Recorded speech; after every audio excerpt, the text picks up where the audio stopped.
So first time Timber for them, first time Enigma for them. They're getting a lot of comfort, yeah, which is very scary. Thunder are going to ban the Wind Ranger for Seb. I think the other two heroes he's been playing is Io, is Earthshaker. I really liked Earthshaker, actually.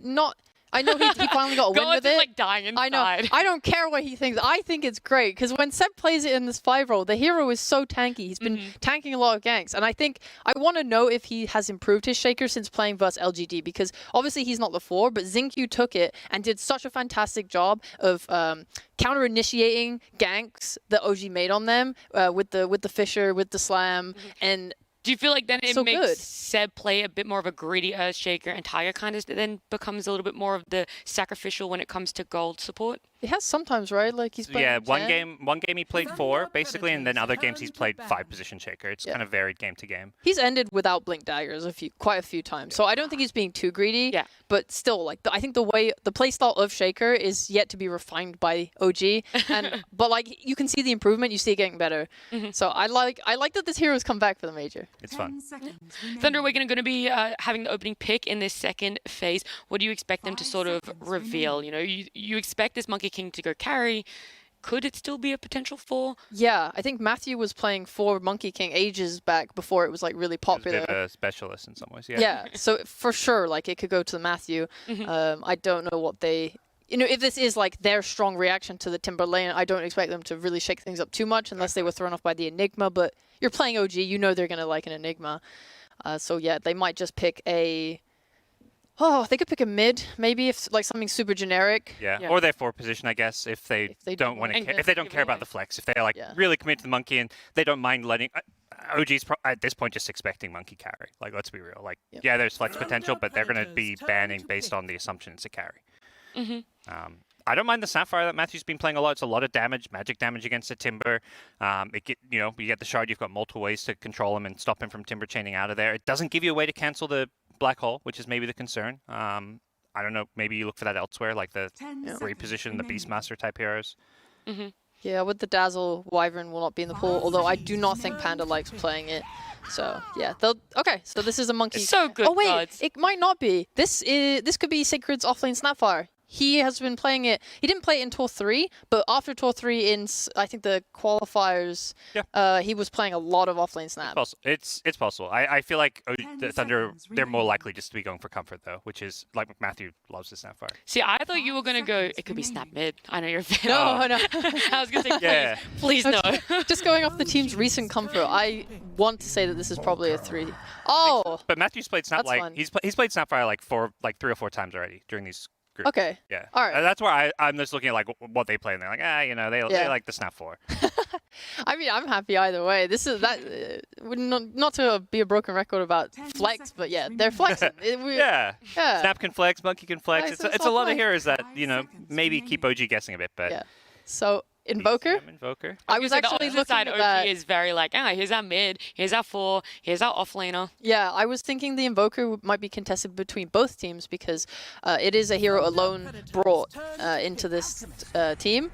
I know OG BZM, he'll play Quaswex and Exort depending on the game. So he's quite versatile with his build, whereas someone like Stormstormer will just go Exort every single game without fail. This game, I'm not sure. I'm going to go ahead and guess it's going to be Quaswex with the Vessel. Potentially. Yeah. Then there's, I guess, later on you can kind of go into the Alacrity for your Alchemist. Like, this feels like a Alch that they've set up for a lot of success. A lot of the offlaners that have been banned out. Like, I'm curious to see where Sacred ends up as far as answering a carry Alchemist. Because how are you feeling about Alchemist right now, though? Because I know yesterday we had a quick look at its win rate. It wasn't looking too red hot. Do you just think it hasn't had such a built-up draft for an Alch to succeed before, and this could be the recipe for success? I think Alch is, like, I've seen this hero mostly work in the carry role. Like, everyone kind of have tried the offlane Alch. We've seen some Ags pooling here and there, which just... We've seen it mid as well already in group stages too. Even when it's mid, it's kind of been played as, like, more carry and stuff. I just feel like if you're going to play it that way, it just works better in the safe lane, and you rotate to your jungle. Like, just play the old-school style Greedy Alchemist. Yeah, I think it was, like, 33 in the ESL qualifier, so it was playing a lot of offlane Alch with the Radiance and, like, kind of owning with it. Yep. But he picked it once in this group stage, and it just was lackluster for me. He was still the MVP of his team, funnily enough. But yeah, it just is. It's a weird hero. It is just like a third carry, though, when you play it that way. Unless it's 5 position out for Seb. Because right now, that's interesting. We don't see Seb's hero. You know, if you're picking out carry, I think the most important thing is to secure the lane. And they're going to need a hero that does that. Yeah. TA coming out, Thunder Awaken here. Now, do you feel that you know where these lanes are going to be shaping up? 10 seconds If I was looking at heroes that they have played, Pakaz has really enjoyed TA. So I'm thinking this is TA with Dazzle, offlane Snapfire with Monkey 4. TA was his most played in 2 or 3 DPC. Second most played. His most played was Morphling. Yeah. I knew it was up there. It was definitely in the high percentages. All right. So they're also pretty straightforward per se when we talk about that comfort. I can't remember exactly what Alone's played this tournament so far. Has he played a TA? No. I'm not sure. Okay, so yeah, that's how it looks to me. I could be wrong. It could be like a mid TA either way. And that's the old school match, TA versus Invoker. That's always considered the counter pick. I think it still is in some ways, or many ways. Yeah. It's a tough lane matchup, so we'll see. It's true. Alone used to be a very greedy mid player. He used to play like carry-ish types of heroes like Morphling, so he is very good at farming from mid. If they wanted to play this TA, I think it would suit his old playstyle very well. Yeah. I want to look at OG's ban. They did a Mars and a Nyx. Do you feel that they don't know where this Snapfire is going, and that's why they've banned one of each? They don't know where Snap's going. They don't really know where Monkey's going. Could be Monkey off. Like, they play Monkey offlane. They may be thinking, maybe Thunder Awaken play Monkey offlane. Monkey offlane versus Alk. That honestly sounds great. Monkey's like this kill lane where you want to be pressuring the enemy carry. You want to be, Amar got like 8 kills at 6 minutes in or something. Like that's what Monkey wants to do. And against Alk, that's like the dream hero to go up against as offlane Monkey. So I can see why they're unsure what's happening. OG don't have a lot of reserve time, so I'm going to quickly say guess. Okay. Whoa, no way. I was looking at Thunder's bans going, why did they ban Faceless Void and Jakiro? I was thinking they did it a 5, but it looks like no. That was my guess. Is this Alk 5 and carry Nature's Prophet? Is that like the Misha special, but we're taking it and putting it on Seb? So he has to feed at least 10 times. Yeah, I mean, it sounds like a strong lane. Like the Alk is like a body to be in front of Nature's Prophet. The acid for boosting, I mean, Nature's Prophet's like this right-click damage in lane. So it seems all right to me. I can see it, yeah. I mean, yeah, I guess they felt like the Alk was answered, or they had already planned for it to be 5, and that will be, I think, an Alone Kunkka. Oh, you think mid Kunkka, not offlane? I mean, actually... Oh, you're right, yeah. Okay. So the offlane, is it Monkey or is it Snap? You mentioned the It is the Snap! Let's go. Hey, nice work. That Monkey can go in. My boy Sacred. I mean, look, both these teams at the end of the day had a little bit of shakeups when it came to lanes. They had their surprise little last picks, pocket picks. Now that you see all these matchups, now that you know where things are going, who are you favoring? Where do you think this matchup will go? I think their lanes are quite strong on both sides. Like Snapfire for me, I think is very aggressive. Like you have a Alk who's not going to really be able to do that much. Maybe you can kill the Yuragi after he's like used like a stun or something, and he can't protect him anymore. But maybe not. Maybe it is just really powerful. They don't really have great ways to deal with the tree ends. Yeah, the Nature's Prophet seems like a really solid pick to me that can kind of control the tempo of the game. But I think Thunder Awaken have picked tough lanes. Like if Alone, I think a lot comes down to this mid lane. Like Alone needs to come out on top for me. Like he's picked this Kunk against Invoker, has a bit of a matchup advantage, even if it's just a small one. And I think he's got maybe more playmaking potential around the map if he has a good lane. They just need to stop the TA roaching. That's like OG's biggest thing. Okay. I'm looking forward to seeing if these teams are able to shut down and capitalize on what they need to as we head on over to Trent and Lyrical. Thank you so much, Nat and Trent. We're here, the start of another day of groups of more action to come. And Thunder Awaken versus OG, what more could we want? No, this is great. It's Thunder Awaken looking very strong through this group stage. Every time I took them out, they're like grabbing some more W's and everything, so repping the region pretty hard there. And OG, of course, do their normal things. They're a little bit slow, but starting to, I feel like the more I watch, the better they're looking. So everyone's finding their footing here in the group stage, and it is certainly, as the panel mentioned earlier, it feels like anyone can beat anyone. And with this lineup, I'm kind of favoring Thunder Awaken, I gotta say. I know. There's some interesting dynamics going on here too, right? Because the last time these two teams met, it wasn't in the group stage. It was elimination. Stockholm. They knocked him out. I don't know if you guys knew that, but OG ended up going on to win that tournament as we get ready to hop into this game. But the one thing that I noticed, I think the panel touched on earlier, was that they gave them their heroes. The Timber and the Enigma. In that series previously where they got knocked out, they banned both of them. They're like, all right, we're going to come up with answers, and we'll see if it's the answers that will work out this time as we hop into game number 1. They've had time to mull it over here. You know, they got knocked out there and thought, you know, what if we had to let them have it? What would we do? And so this is the answer that you've gotten here. And so a couple unconventional picks here in a sense of the off-lane Snapfire, which the hero very flexible between the 5, the 4, the 3, and occasionally even the 1 or the 2 rather. It looks very strong. Depending if you can hit those timings. And it is a draft of timings here for Thunder Awaken, as when you look over to OG, I see a lot of greedy heroes. You know? This is not the lineup you want in your pubs. No. Okay? You know? I mean, maybe in NA, you know, we farm a lot. That's true. There's a lot of neutrals that would be terrified to see this lineup appear on the screen. Listen, the game began. Everybody always talks about how, like, you know, if you can't find a fight, you go to an objective because the objectives can't run away. The neutral creeps also can't run away. The jungle's always there. Right? That's so smart. You know, they try and run away, and they just run on back, and suddenly there's more of them when you stack it. Oh, it's you so know, good. It's an endless cycle for them. So, yes, and of course, Matthew, long time. Big fan of Matthew, this guy. You know, he's been playing in a lot of North American tournaments for a long time, as well as the South American tournaments. He's used to play in a lot of the in-house leagues as well, so he's been on this come up for an extremely long time. And this is one of his absolute best heroes at the moment. He has made a lot happen on it, whether it's early rotations around the map, securing runes as Sacred, and the jump in from Monkey already. Iragi taking a good chunk of damage there. Is Pandamu going to go down first? No. So they'll find first blood. Pandamu gets it before he dies. I'll take that on the Dazzle, right? This hero is obviously getting a lot of steam. I even saw one of the top threads today. What is going on with Dazzle? You know, everyone's trying to figure out. Some guys like, you know, I tried playing this hero. Everyone yells at me. Now suddenly it's like the best hero at the major. Why is this hero so good? Well, lanes are pretty important right now, as they usually are in Dota, but Dazzle just feels great in the lane. The help of that poison. And, I mean, personally, I just love the shard. And I'm sure a lot of these players feel the same way, where getting that shard, you know, it feels bad to have weak control as a 5, and Dazzle can solve that with that item. It gives you that extra bit that you need. Nice dodge there. Yeah. I don't know if there is a more telegraphed stun in Dota than Unstable Concoction, but Matthew not going to take too much damage from that if he has Mischief up for it.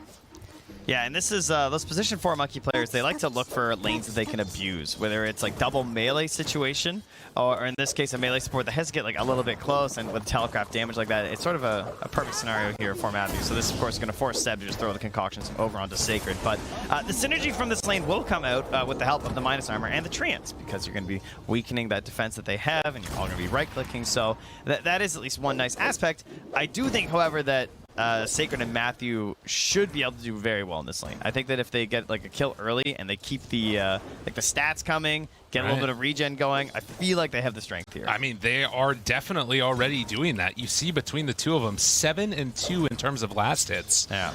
And Nature's Prophet, rare that you see it this low, but Iragi having some trouble. Matthew's doing a good job of getting some of the last hits on the range creep with the Primal Spring, and of course Sacred and Matthew playing together on low ping. They're able to get a good chunk of those denies. The weights are off, you know, exactly. taking off the shackles. It's true. It's usually very difficult to deal with the treants in the lane. They're doing a great job. But down bottom, we have a Templar Assassin in the safe lane versus the absolutely terrifying duo of Taiga, Enigma, and Amar Timbersaw. This guy does not get to play this hero very often anymore. It's a rare sight to see, as most teams are going to ban it out, but he's been given it here. And it pairs very well with Taiga on this Enigma. Of course, sometimes you want a position 4 that maybe roams a little bit, heads to the mid lane, can get some kills done with a Timbersaw, since you can give him that space. But why not go full greed with an Enigma? And then, you know, you don't even have to farm your own camps and stacks as Enigma. You can often sort of rotate into that enemy jungle and maybe pressure mid lane a bit too. Oh, it's very nice, yeah. And getting that extra space out there, and particularly if you can get to the later stages of the game, allowing Taiga to really scale, that's been a recipe for success for them so many times. But already, I mean, the thing that the panel talked about, the danger of this Thunder lineup, they're winning the lanes, and eventually they're going to make that move over for Roche, like Sheep was talking about. We'll have to see how that goes, but coming out on top right now across all 3 of them. And of course, you have much better ability to rotate to make some kills happen with that Nature's Prophet, as Alone going to try and get some damage down to BZM. Actually takes 2 tower shots for his trouble, and is going to have to back away just sitting on that Quas. Yeah, this is a painful matchup, as you hear the panel saying. It's just not one that really goes in Invoker's favor. It's great for the Kunkka. It's not a huge win, of course, as most mid matchups don't feel too terrible these days, but you know that there's a chance for a kill at level 6, and that can always be a bit worrisome. And you know, maybe you just take one step the wrong direction, you get X marks, especially if some sort of a rotation comes through. So you also have to be cautious here. As up top, Yuragi gets jumped under the tower too. Look at that damage. Yeah, and Matthew's willing to go. Does get the cookie afterwards from Sacred. So the team covering each other, held onto that Fairy Fire the whole time, no worries. And the salve back up. I mean, they're playing this top lane very, very well. Yeah, Seb tries to get a punch, doesn't even manage to. That was a lot of confidence there. Matthew makes it all the way over there to body block the small camp. Really well done. It's really hard to manage the creeps versus Nature's Prophet in general, right? Because he can always block your camps with his treants. He can even do shenanigans like pulling waves and stuff too. Oh my god. And that Orb of Venom, he is hitting. Is set? I mean, he does have the stun though, so should be fine here, but it's going to take a beating on his way back to that lane. Yeah, Matthew. eight wand charges too. It's like you don't want to boundless because then there's like TP and stuff too, so it's just a good old smacking. Yeah, and I don't know if he feels comfortable going back to this lane. He's going to try and cut down some more trees. He's just out of there. That's not much more to it. Dang. That actually kind of gives at least some space for Yuragi, though, right? Because like without Sacred and Matthew there, it's harder to kill the treants. Yeah, instantly back, though, because that's the power of Monkey King. And a chance. Do they want to go for this? I was wondering if they're going to go Cookie, but Sacred kind of low on mana. It's almost better to just keep pressuring, right? Because, I mean, obviously killing Nature's Prophet would be great, but at the same time, as long as you're holding him down and slowing that ability to pressure, like he can always just TP back in the lane anyway. Right. And Amar, we always knew he was going to start catching back up again as these levels came out. And currently doing okay, a little bit behind, not the biggest thing in the world. The levels are probably where the bigger issues are going to reside here. But there hasn't been a huge separation as of yet from either of the cores. As Kaz moves over. Instead, they turn their sights onto Taiga. The slowdown's there, and with a couple quick punches and a meld strike ready, that is going to be a dead Enigma. Yeah, you can kind of see how that death happens, because he's pressuring in there with the Malphus, and he had the Demonic Conversion ready, right? So he's like ready to go Eidolons, but he's waiting for that perfect moment where they can get the kill on the Dazzle, and then suddenly it's not working out, and the TA comes over, and you're just dead. So like, it kind of looks like you fed, but at the same time, you were close to a kill. Yuragi goes down now, and Seb trying to make a turnaround happen. I mean, the early pressure that you get from this lineup, Thunder, they've got a lot of just firepower at the early goings here. Yeah, this is where you want to see like the mangoes coming out, the sticks, the wands, everything like that to keep up this pressure, right? And Matthew doing the best possible thing, going and grab that bounty rune away as well. Yeah, He's got a little bit of time. They've lost Yuragi. Take away all of the potential to come back in. And Taiga just going to try and farm up a little bit here. But yeah, Thunder, quick little pause as they have built up a 2,000 gold lead at just 6 minutes in.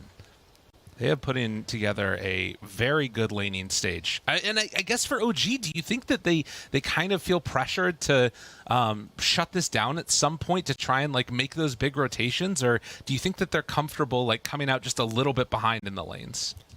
It depends on how Thunder Awaken want to play this, because we have an issue where they, of course, have a couple obvious objectives in terms of the Roche, and then it comes back to the Ancient stacks as well, which can be there for Pakos too.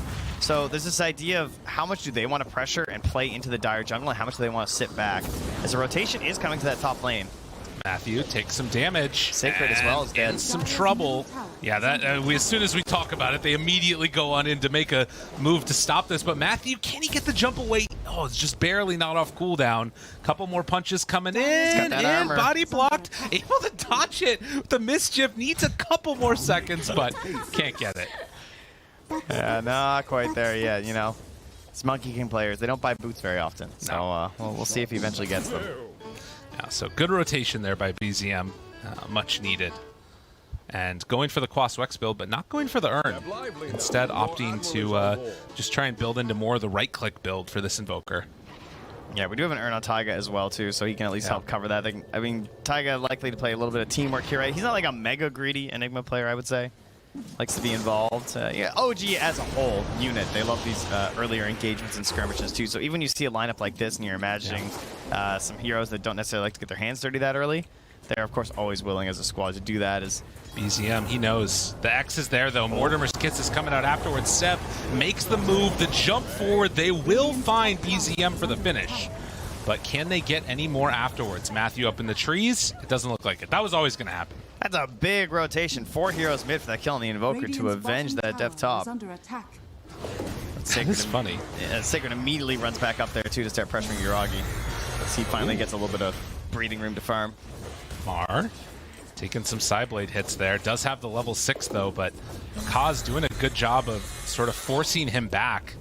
Even though he took a ton of damage. Amar always has the best items to replace his TP slot. You ever notice that? Oh, yeah? Yeah, Satanic. I like that. You know, maybe later. Yeah. I can help myself out here.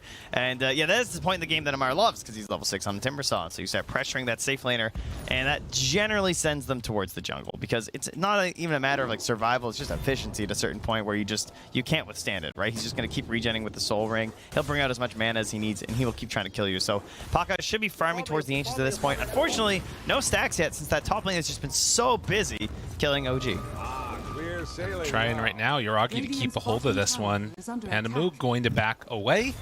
And this will be a tier 1 tower given up to OG with the pressure from the Eidolons as well as Timbersaw in the area. You do not want to fight that. And as you mentioned, no stacks in the triangle for the Ancients, and also no move as of yet to go in for the top tier 1 tower. They might be able to find something. Yuragi caught in a bad position, phase boots forward, and will find their man. Matthew there, the torrent connection after the fact, and Yuragi tries to get away, but there will be no escape. And Seb has now moved up to that top tower to try and increase their ability to hold it there since bottom was taken. Can throw out some Acid Rays, but realize this is too dangerous for me versus a monkey and doesn't want to feed, so it's going to back it up a little bit there. Paka is still down in that bottom half, not able to really make anything happen up top, and a couple stacks being made for him in the meantime. So this is pretty nice, right? You keep clearing up, playing down here, down bottom, where you feel at least relatively safe.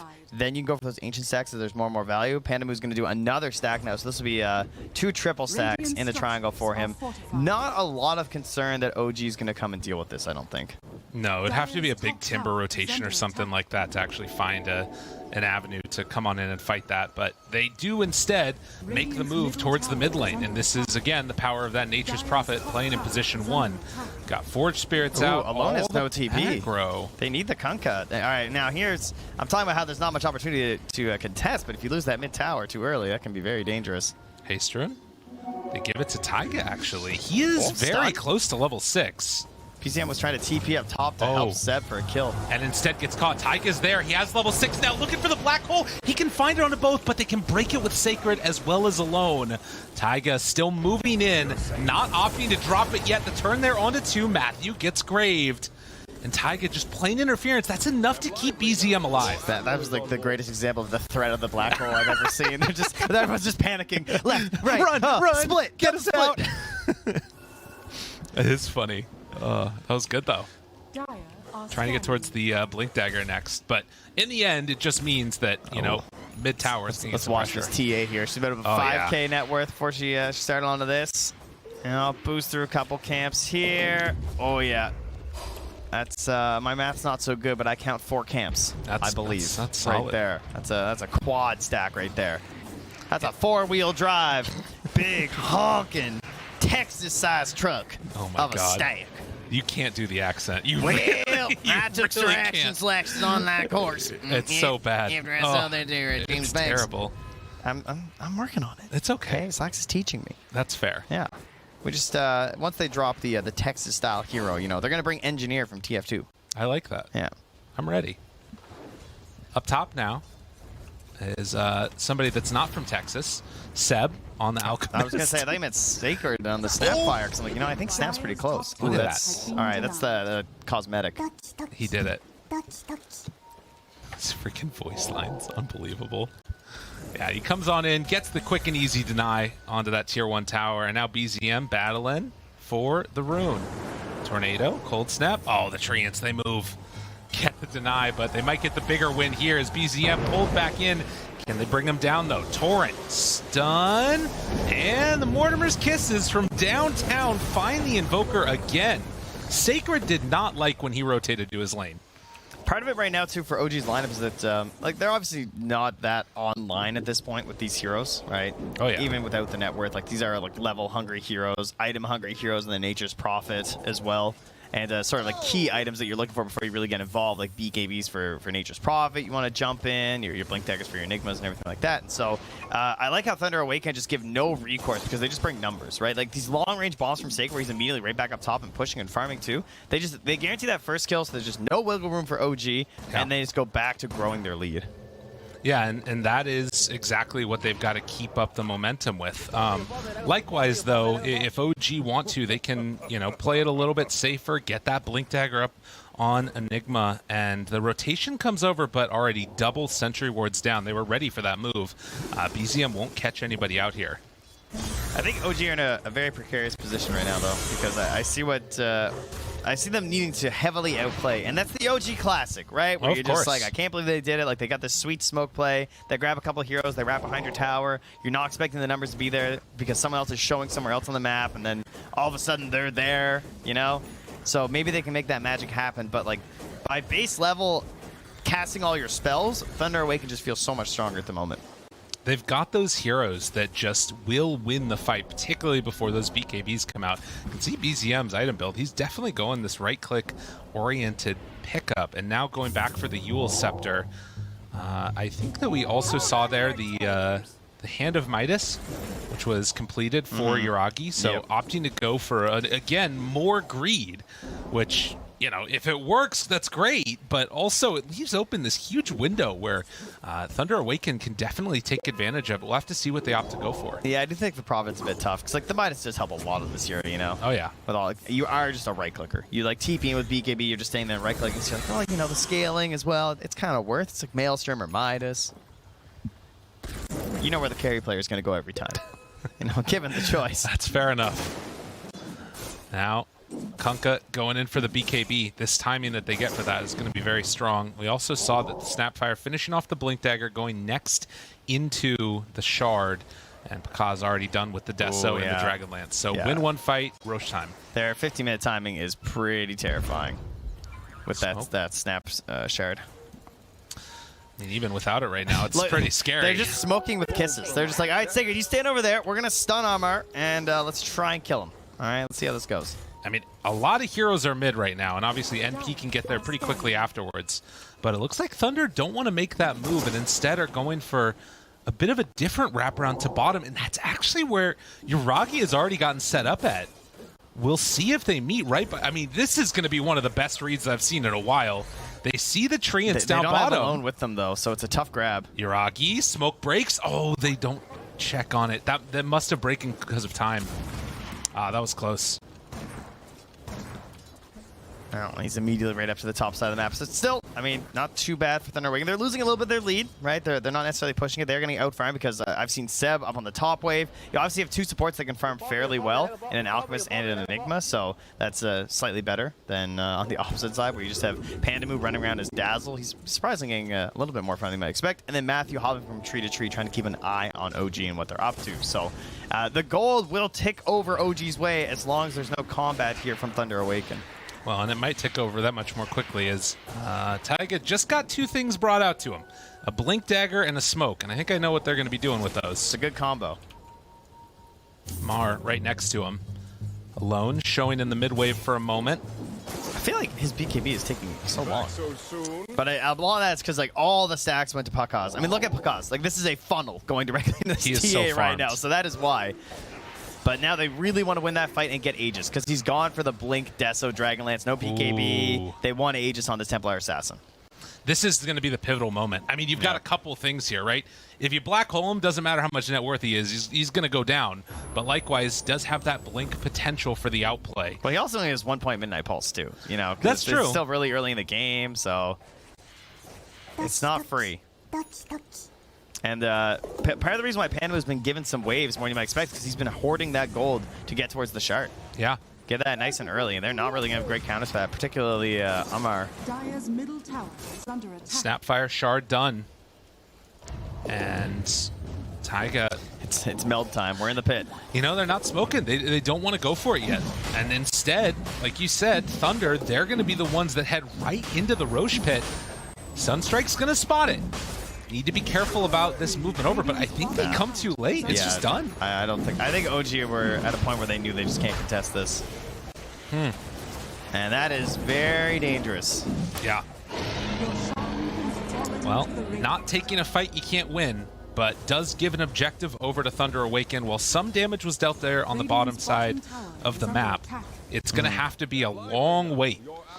And I mean, fair enough. You buy a bunch of Midases, you pick an Elk 5, you got an Enigma They got Philosopher's game. Stone, you know, like, it's all checking out.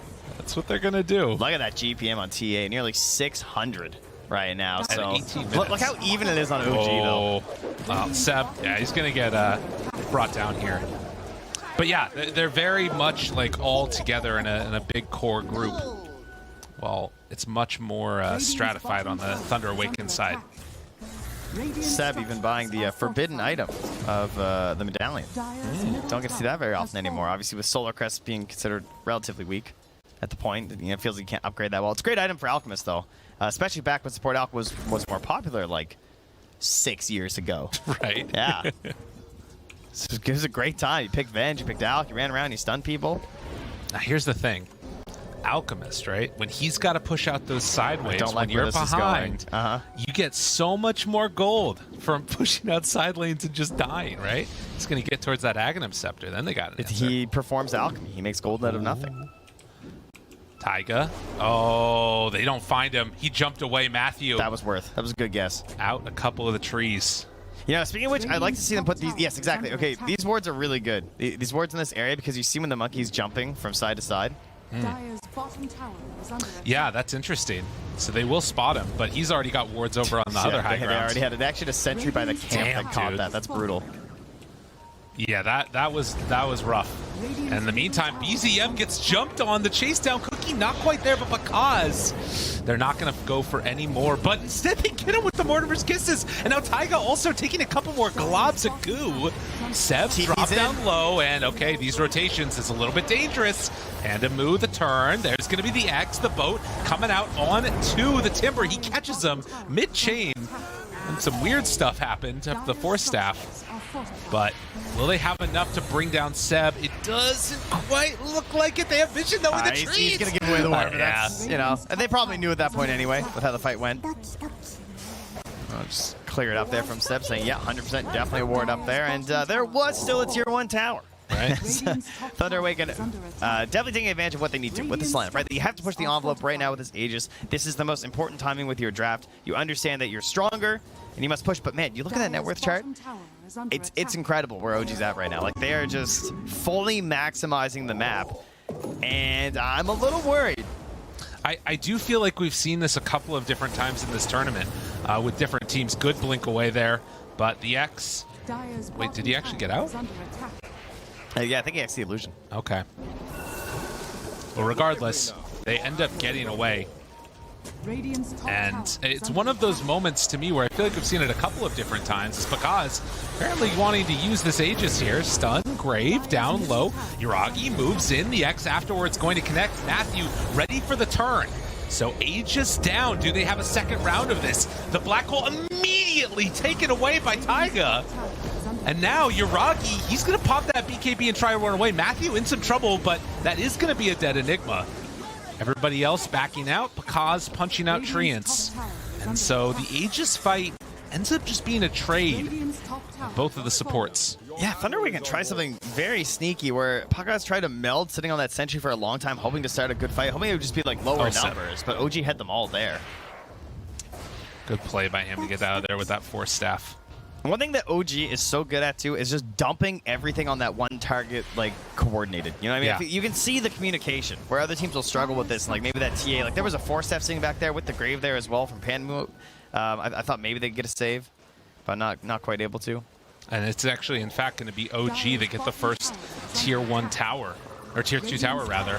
Pakaz gets stunned for the moment. Alone is there. X on to BZM. And Amar moves in. Sacred in some more trouble here. He's got to go for the cookie away.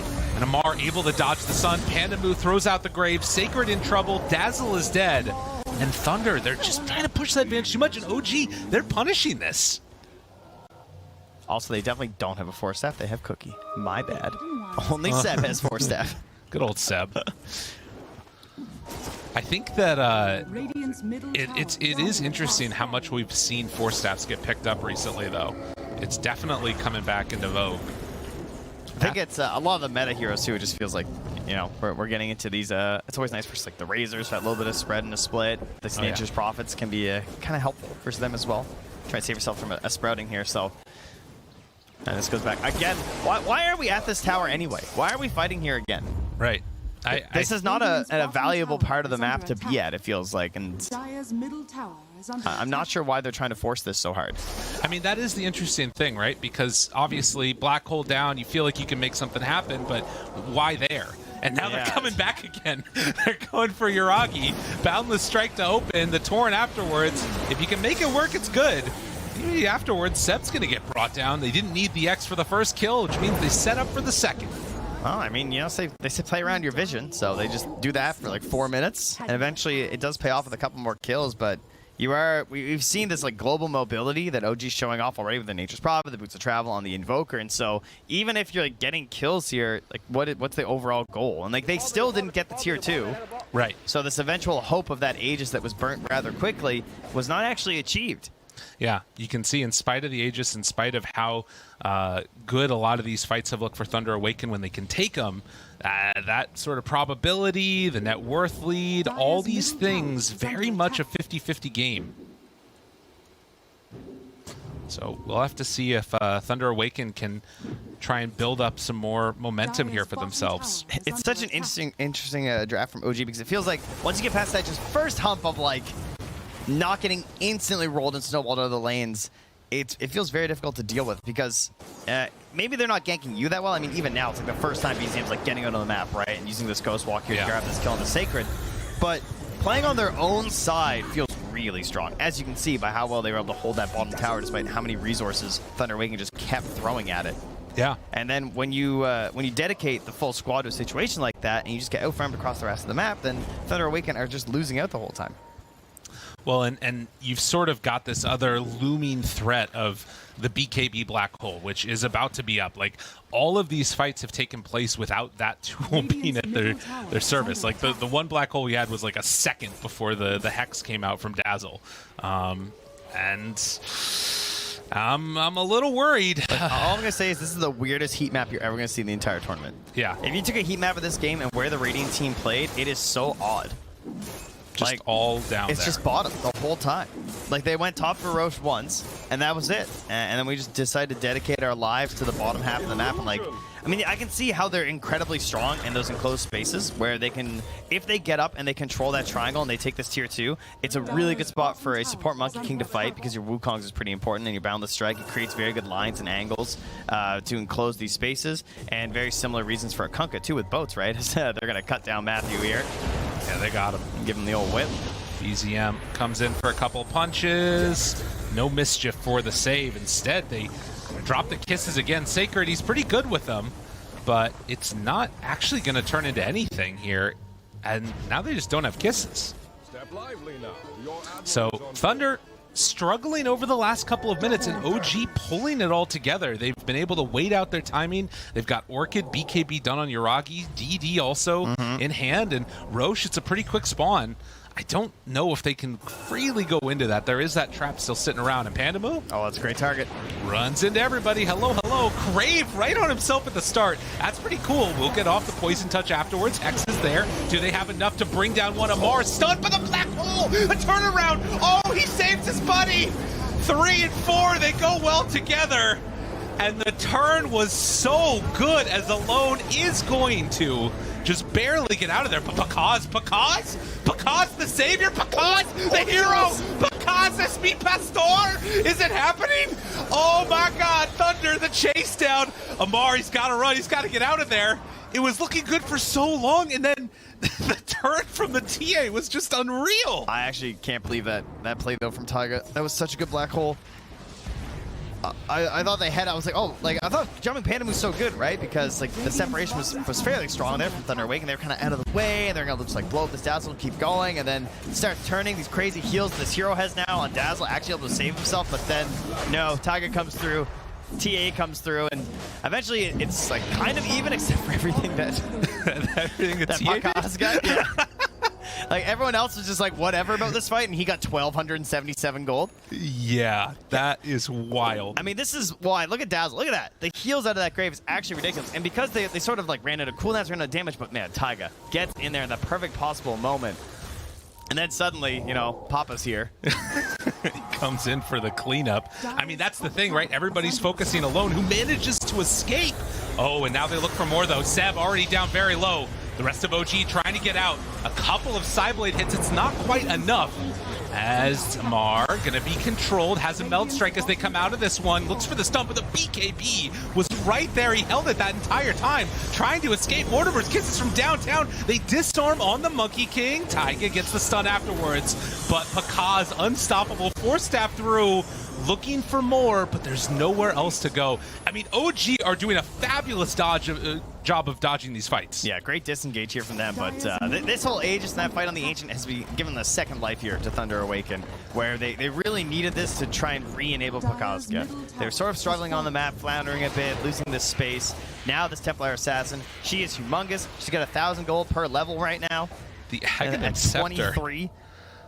Yeah, she is all over this map, right? And this was what they were struggling with, was trying to get everywhere and trying to control the spaces. So getting the Ags is, it's kind of a scary investment, obviously, because you're not scaling a lot of your damage issues, but, you know, if you can just be there, I think they've got enough damage.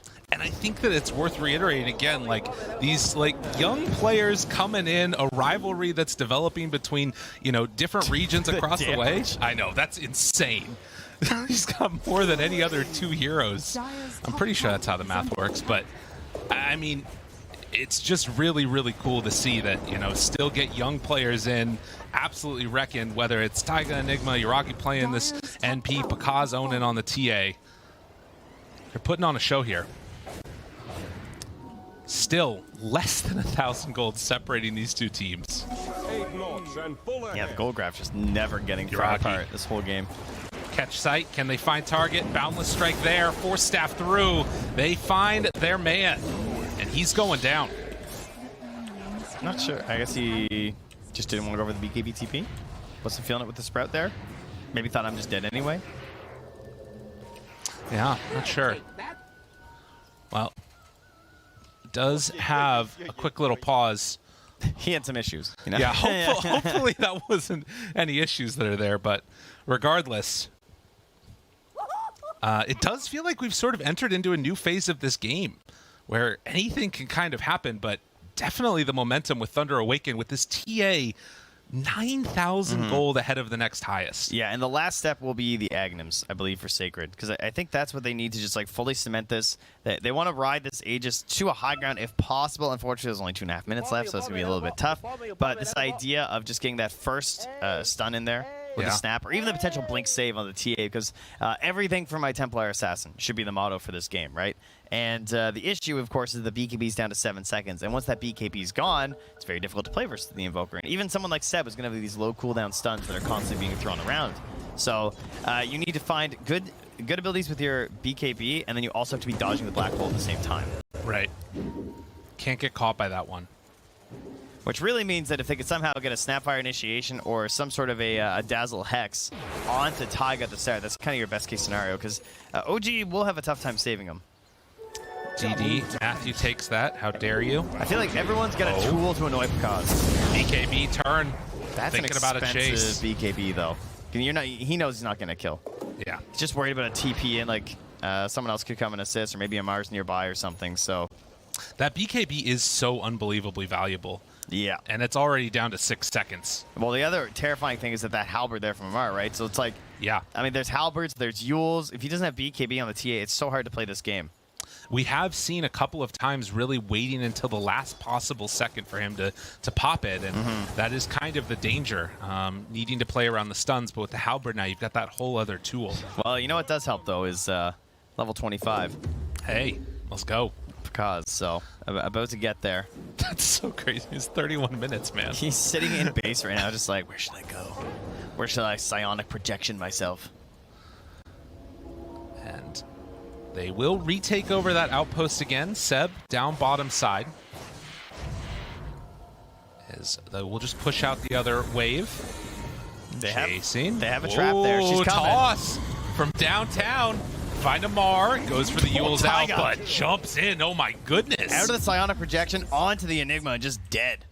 All it took was a second. That's a sniper. Yeah, I'm kind of curious. And, was that one shot?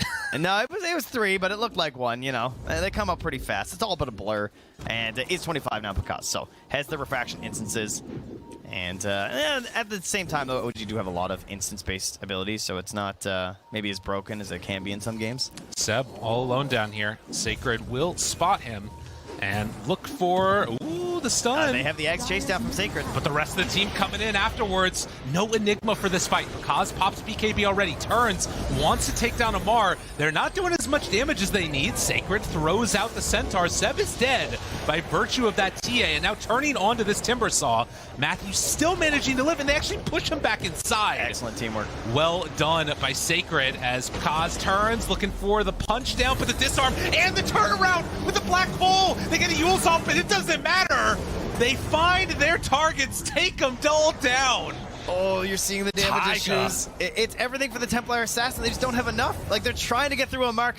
They're controlling the Timber, just trying and waiting and delaying for Templar to be done with Seb and finally kill that Alchemist. By the time he gets there, there's not enough damage left. They don't have the time. He keeps finding them. I can't believe he survived that black hole again.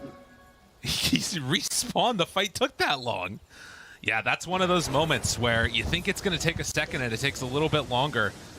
The power of delaying the fight. Yeah, and here's that fight again. So what happens here is that Picasso knows the BKB is going to run out, and so he feels threatened to chase Seb because he's got these constant stuns the whole time, right? And he's so low, like, I can't let him go out and come back in, because then the fight's a mess. That's what OG does all the time. So he finishes the kill on Seb, rotates back over for Amar, and you can see everyone else is just moving away from the Timber, trying to control, all to assist the TA to finally kill him, but it's physical-based damage versus the Timber Saw. They just can't get there, right? And then, yeah, Taiga. I mean, he does it again. You know, same thing as the Ancients up top earlier in the game. Meanwhile, BZM gets hexed. They jump out. Taiga finds a target alone, drops the boat. It comes out a little bit late, though. Matthew, Boundless Strike to try and get some separation, but alone likely to fall here. And OG continue the pickoffs. They find the one to win the fight, and now they find the one that might let them go high ground. They don't have any buybacks on Thunder.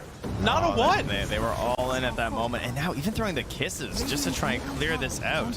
Yeah, and it doesn't even take down all the creeps. They got Creep Wave coming in mid. Yeah, I don't know about that one. Well, Pakaz shows up, turns, kills Jiraki, and now just backs away. That's a BKB usage, so no Nature's Prophet. That's pretty good. Dude, these players, they are just all over it right now. But Sacred, he might be in some trouble. Seb moves on in, has the stun, but there's the Grave, jumps away, disarm is out. Sacred needing to survive this, but I don't know if he has quite enough left in the tank. Does manage to do a little okey-doke joke, but they catch him, and they will kill him. Has buyback on this Snapfire if they need it. Mar turns, gets the refraction instances off, but with the Wukong's command down, and Seb going to stun himself. Kaz trying to get some Psyblade spillover damage, but it's not there. Yeah, see if you can hit a little bit of those Psyblades with that pure. Try and cut through some of this. Did a good amount of damage there onto BZM afterwards. But they get away with only losing a tier 3 tower. Yeah, you can be pretty happy about that. And the biggest thing, too, is by taking down Uragi, the map control doesn't get any worse. Because it's already in a bad spot, right? Like, all the lanes were pushing into their high ground at this point. Imagine if that Nature's Prophet got out. Oh, that Swift Blink, man. Dude, the Psionic Projected Aghanims is so good with this TA. It's insane. They need to get a gem or something. It reminds me of techies. A little bit, right? You know, you got these rich heroes just blowing up out of nowhere. Slacks can play this hero? They have one on Evoker. Heck no. What are you talking about, dude? There's no way. He played support. Blightstone. That's all he does. Well, it's not a support in this game, that's true, because he's being supported. I feel like it's kind of a 4-in-1 situation, as you can see by the fact he's almost doubling the net worth of his mid laner at this point, as they're going to project their way in again. Moves in, finds a target, jumps, looking for the kill. Will they get it? Yes. Global this. Another snipe. And who's the real one now? Silence, Amar, but manages to get out. Oh, is Seb even going to survive too? Yeah, the looks Pine like Cone, it. The War Pine Raiders blocking the Kunkka from chasing. They're doing it. Chase. Dude, I thought that was Snapfire. It was, but she was just farming. And instead, they find him here. Matthew, boundless strike. He's waiting for teammates, waiting for friends. Gem on the deck. They got him. Trying to keep vision. Matthew, the sneaky vision from the Monkey King. He's so close. Oh, my goodness. And that is Gem on the ground. Thunder. I don't know how they're doing this. It's like the weird little pick-off type of Dota that's coming out from them, and then from OG, when they all group together, they can find those black holes. Oh, it's some good Dota we got here today. It's a really cool use of the TF again, this Aghanim's early. Like, building your strategy around that and the idea with the Monkey King, too. Like, they synergize so well. And, of course, Akunka, who is building towards this utility more so. And that was a hero. Dude, all it takes is a second. Now Seb afterwards, they've got the X, can pull him back in for this if they want. Boat will connect. The disarm is there, but now they get the buyback. Everybody from Thunder needs to escape. Monkey King in some trouble. The Grave is out. Can the rest of Thunder get out of there as well? That's 2 gems. Oh no, Matthew, what have you done? They leave them both in the base. Pakaz as well. The instances are too much, though. Yeah, they got to be careful here. A good stun on the 2 to try and get away. That was pretty good. Taiga's way in the back, right? He wants to be the next level of initiation. TP out of there. Not going to happen. They find Panda. They got greedy. They went too far, and the buybacks punished them. And you know what? This gem is actually a really bad thing to give up, of course, because now you're losing all these projections, right? I see Taiga just running around, and he's clearing up all these traps. Oh, they know. The projection's there. And a Torrent from up on the high ground, alone, moves on in. Has BKB ready to go. Pops it now right at the start. Pakaz back in, looks for Taiga. They catch him though with the black hole. Do they have enough follow-up? The BKB was out, so he's taking no damage. Pakaz does not die in that black hole. Double buybacks, Dazzle and Sacred moving into position. Pakaz, the instances, trying to keep him alive, dodging away, hoping to escape. Can Sacred get there in time? They get the Grave. But is it going to be enough? Can they eat him up? Spider legs running. Send Eat, him away. throw him away. Get on back to the base. They somehow managed to save Pakaz. Somehow, some way, they keep him alive. Sacred might pay for this one, but Monkey King, he's getting brought on down by BZM. Sacred in some trouble. Hopes to get out of there, but it won't happen. I don't know if it's going to matter. With 3 dead, this could be, I mean, this should be Roche. It's a heavy cost to pay to keep your TA alive. That is for sure, especially when she's the one who is buyback.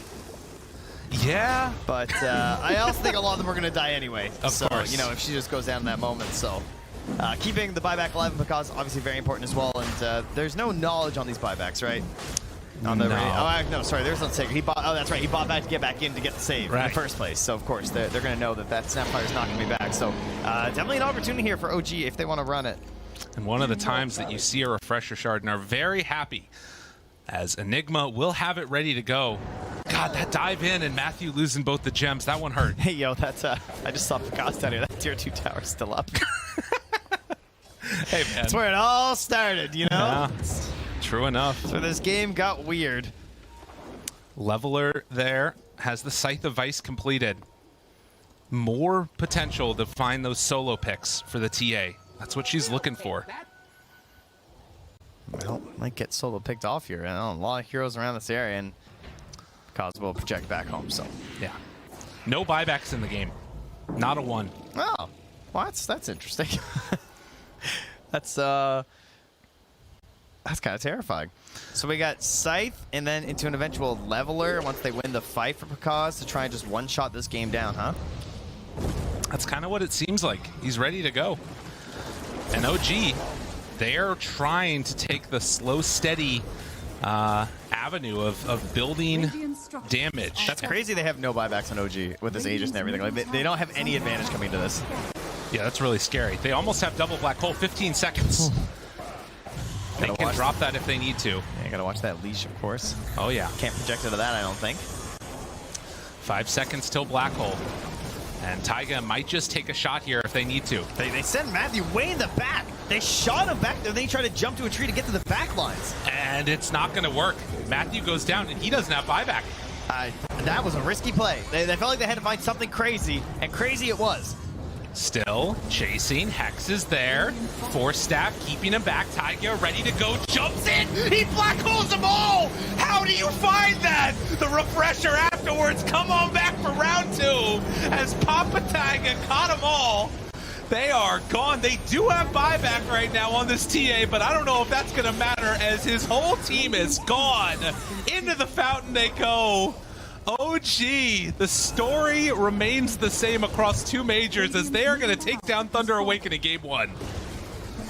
Oh, Thunder Awaken, this one hurts. There's no doubt about that. Excellent draft coming to the laning stage. They got that good pressure, they won it, but it wasn't quite that fast pace, that crispness that you need if you want to win with this draft. And a lot of that coming back to, I think, like just, again, map movements and everything, not seeming exactly what you need to achieve this with a draft. Like, getting out of that bottom half, moving everywhere, and OG just controlling so much space, but back and forth we go, tight game the whole time.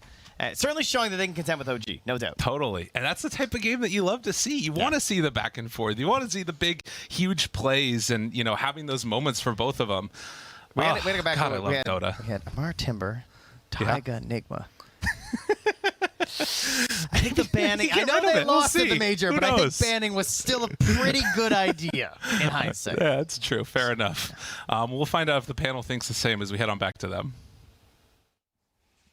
I don't even know what to say. That was an absolutely insane game. So much action there near the end, but oh my goodness, guys. Tommy's Enigma. I thought there was some strategy for Thunder Awaken. They're like, you know, we bait them into some comfort. Then we know how to deal with the Enigma. We know how to deal with the Timber. Yeah. No, absolutely not. They looked good, don't get me wrong, but oh my gosh, that Enigma near the end. Tiger looked fantastic. Hot damn. Yes. What can you do? It was hype. I was screaming. It was great. But we were definitely enjoying it. I also go back. It didn't work, but it also did. Like I'm in the yes but no kind of camp. Like everything was going really well for Thunder Awaken. It felt like it was a game that slipped away from them rather than a game that they were like never in. And for sure, OG should have been winning all along. If anything, I think OG just came up with some magic, and particularly like around that last Roshan, it's just like I don't want to take away from it, right? Because yes, like that Enigma was fantastic, but ultimately Thunder Awaken looked great. Their Snapfire in the early game and into their TA on the later game sheet. Okay, there was so much good from Thunder Awaken. First of all, Sacred won offlane on his Snapfire. I think he died once, but it doesn't matter. His net worth was up there. In fact, all 3 cores on TA at 10 minutes were the highest net worth, and the TA even more ahead than the others. I think they did a great job of like... Actually, I'd say OG's lineup was not so good at pressuring because you have things like the ALK 5 and such. And like Nature's is playing from behind, where even though Timber's taking the safe lane tower, it's fine. They have stacks for TA in the triangle. Kunka's very happy farming mid. I think he was slightly ahead. Snaps one top, so they're just farming. It's good. And they just hit their timings, get that 17-minute roast for TA, and use it badly. I was going to say, the thing that I then have to ask is, we're hyping it up, the snap looked great, the TA looked great, but ultimately, there wasn't impact from this Enigma until what we're seeing now, right? The 35-40 minute mark. So what was happening between that 17-20 minute roast that was going in Thunder Awaken's favor to OG finally being able to come online and take these team fights? I feel like there were moments where they got like too kill hungry, like particularly the end where right before that last Roshan, I think a lot of things went really wrong for Thunder Awaken. That's where a more experienced team for me is setting up to secure that Roshan. That's the next key objective that's going to win you game. You're playing late game against Blink, BKB, Enigma. You need to have Aegis. You need to have play around buybacks. And instead, Pakaz was like diving enemy high ground, he kills the Enigma, great, and then they're diving for more kills, but OG, they're an experienced team. This is like game Dota. They're playing with buybacks. They use these buybacks, only kill a couple supports. So like, I know like Sheep and I were sitting here, we're like, okay, buybacks for supports, that looks good, but the issue is OG then move out on the map. They're the ones controlling the Roshan pit. They have vision around there. The buybacks come from those supports because they see OG in the Roshan pit with their TA traps, but they have nothing to TP to. They have no Rosh control whatsoever. They have no quick access to the Rosh pit, so they're getting no value from these buybacks, and as a result, they're trickling in one by one, basically feeding at this Roshan pit because they're like, hey, OG get Rosh, this game's lost, and the game just kind of falls away there. And there are other stuff, I think, before then that Thunder Awaken also didn't do that great, but that right there was like a just great example of, I think, where things kind of go wrong for Thunder Awaken, where they just over-prioritize the wrong objectives. Okay. Yeah, I completely agree. I was so upset because watching Thunder Awaken play makes you really root for them so hard. Like, you get excited for them. Like, oh my god, Pakaz is killing everyone. I just think my biggest criticism was their map control. They didn't seem to understand what objectives they were meant to take. Like you talked about not controlling Roche properly as well, they used their first Aegis to continually push the tier 2 bot tower. That tower does not give you anything. It doesn't give you very much map control. You don't usually play around that area at that point of the game. They are also at that point too weak on most heroes to be diving. They do a good dive that's pretty decent. They get some kills, but the problem is they stick around, keep going, and OG, I think, played very passively, as they should. That's what their lineup does. They're looking for their timings, and they just punish these dives under their tier 2 towers, and that's how they kind of eke back into the game. And I think what Thunder Awaken probably needed as a change is like maybe look for an early gem to match your Roche timing, really just take away all vision from OG and like choke that map out and just outfarm them to the point where you can be doing the dives without putting everyone's lives at danger. All right, so it feels like Thunder Awaken, we've seen a few holes in their play